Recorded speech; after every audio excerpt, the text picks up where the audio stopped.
Arena E in Muelsen. Project E20 out for its third and final heat. Let's have a look at the starting grid.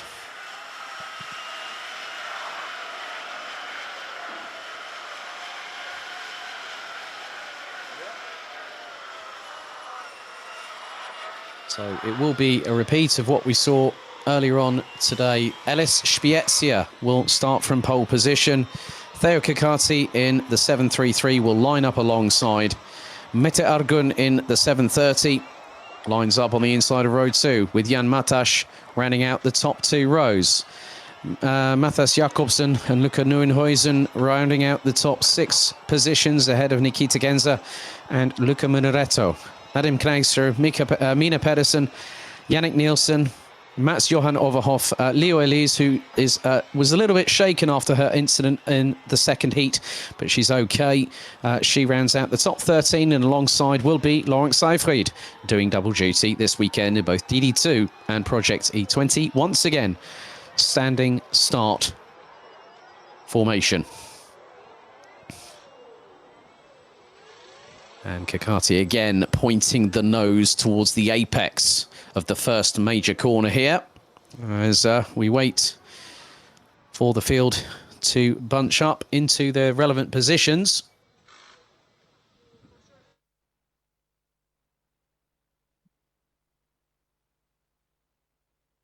So we wait with bated breath as to what is going to happen here. So they've gotten away and it's lights out. Spezia leads the way, but he's got to be very careful because Kakati could be going through and there's been a bit of dramas. Oh, and there is problems for the 721 and the 757. Matas Jakobsen and the 757. That was Jan Matas. So everyone was trying to get through. There are yellow flags out on the circuit. And there's a spinner at the back of the field. Could be Yannick Nielsen, I think. However, the drivers now are moving at a pace. And with these weather conditions the way they are at the moment, they are starting to get better. So visibility is no longer at a premium. Visibility is very much front and centre. And I saw one of the yellow carts actually going down the order. I think that might have been possibly Yannick Nielsen was at the bottom of the order. Not too sure who else was there, but leading the way, coming out of the final corner and completing lap number 1. Theo Kakati rounds out the top, is leading the way. Elis Spezia has also suffered dramas in the meantime. He's right down at the bottom of the order. Leo Elise has actually opted to not start. There's still a lot of mud on the exit of turn number 2. Courtesy of dramas that we've just suffered in the DD2 Masters race, but also here in Project E20. That's the 713 of Yannick Nielsen that's gotten up the inside of the 730 of Austria's Mete Argun. But Argun now reasserting, going back up the inside into the next chicane. And it has been rather testing, and there is, I've just seen Matthias Jakobsen's Project E20 in the bright yellow. Actually parked at the side of the circuit coming out of turn 2. So the Dane not taking any further participation in this race. But Theo Kakati from the United Arab Emirates comes out of the final corner, completes lap number 2 and leads ahead of Germany's Nikita Genza, Luca Muneretto, Laurent Seyfried, Luca Nieuwenhuizen. Then we've also got Yannick Nielsen, Mete Argun, Jan Matas, and then we've also got Mats Johan Overhoff and Nadim Kneiser rounding out the top 10. And with Mina Pedersen and Elis Spezia rounding out the 12 strong, as there's another chance of an overtake. That could be from Matas on Argun, and Argun responds in kind and retakes the position back. Right behind them, they've got Germany's Mats Johan Overhoff, who is closing in on them.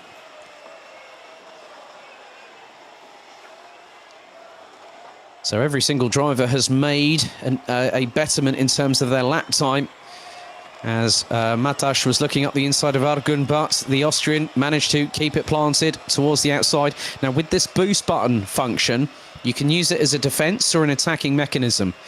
So if someone tries to close up to you, someone can also use that button to defend the attack that is coming. And now Lawrence Seyfried is being closed in on by Luca Neuenhuizen, who's just basically said, let's just get after those in front. And any racing driver worth their salt will not want to do that, because Neuenhuizen looks up the inside of Seyfried coming out of turn number 2 and does not get an opportunity to get past. So Seyfried shuts the door and retains 4th position at this particular juncture. So Jakobsen definitely a confirmed retiree.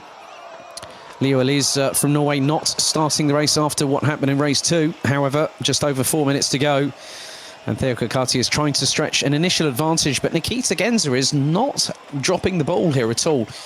And the 7:26 from Germany has put in the fastest lap of the race, 1 minute 4.464.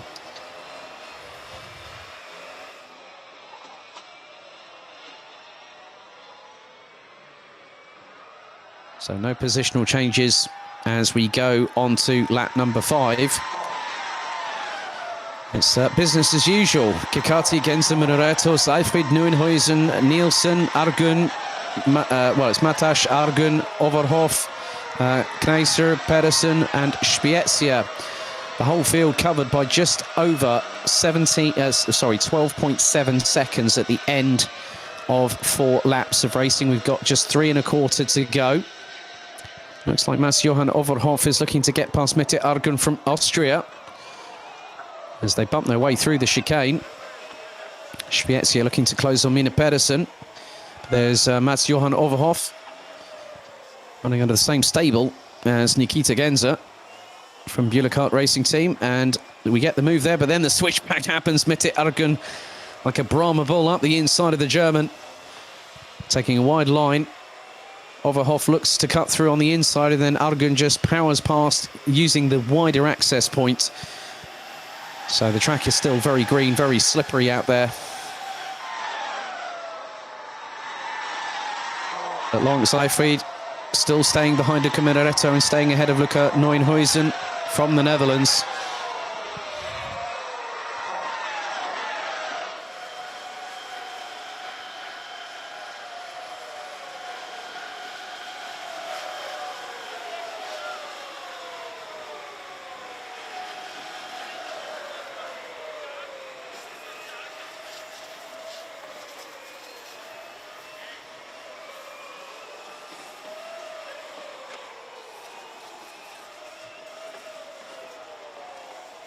The battle still, and this is over what is 8th on the road, because Theo Kokati still pushing like crazy. Nikita Genza still has the fastest lap at the moment as things stand, but we're going into the last minute and 40.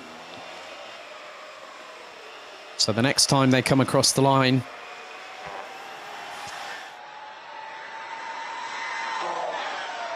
it will be this plus 2 additional laps remaining. We're on to lap number 7. And that was Seyfried going up the inside of Minaretto. Minaretto gets the switchback, nice and neatly done from the Italian, who won a race earlier on today, which puts him into good contention. But then Lawrence Seyfried up the inside to take P3 from the Italian. Neuenhuizen closing in as well. It's all about stability. It's all about just negotiating this circuit in the correct vein possible.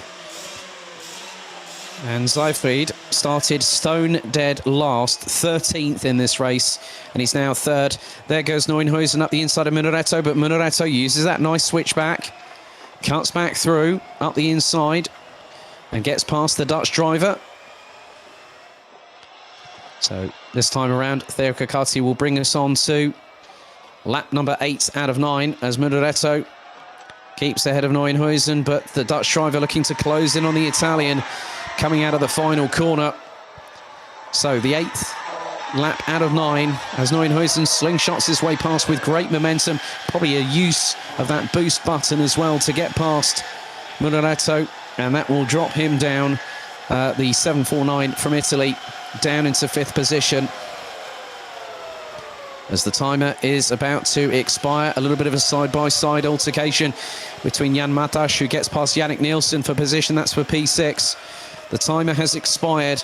That is the 18th and final race of the day, having just one more lap to complete after this. So around about 1.6 kilometres still remain of racing action here in Eastern Germany. And Theo Kakati will have a lot of confidence going into tomorrow, and that's where points make prizes. It's been a good run for the Emirati driver in the 733, who's crossed the line and now takes the final lap board. Nikita Genza is less than half a second adrift. You can sense there's a bit of anticipation, some nerves in the air, and there are the top two. Nikita Genza, very experienced in his own right in karting, but now he's trying to go for the lead, and up the inside he goes. Kakati responds through turn 4, retakes the lead. Oh, Genza was looking rather hot to trot there, and now Kakati got caught a little bit unawares, I think. He just went a bit wide, didn't realise that maybe that Genza was that close to him. However, this gives him a chance anyhow, and there goes Nikita Genza up the inside, and he gets the job done with just a chicane and 2 corners remaining. This could be one hell of a victory, because he's now got to start powering away. He's got to use that boost button within the limits of what is available as per the system and also per the regulations.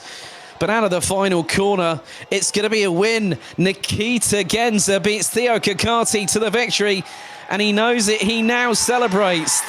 Nikita Genza wins E20 Heat 3 ahead of Theo Kakati by 0.7 of a second. That's a 1.2 second swing in the Germans' favour. Lawrence Seyfried makes it 2 Germans in the top 3. Starting from 13th, finishing in P3. Luca Neuenhuizen rounds out the top 4 ahead of Jan Matasch, who managed to get past Luca Mureretto. Yannick Nielsen in 7th, Mads Johan Overhoff in 8th, Ellis Spiezia. It's been a difficult learning experience from the young man based out of Hoboken, New Jersey. Finished in 9th, having started in Poland, and originally he dropped down to the bottom part of the field. Mete Argun from Austria in 10th, Nadim Kneisser from the UAE in 11th, with Mina Pedersen completing the top 12. And Mathis Jacobsen retiring on the first lap, with Lilo Elise from Norway not even starting the race. But Nikita Genza crowns off a Project E20 first day in the office with a win here in Germany.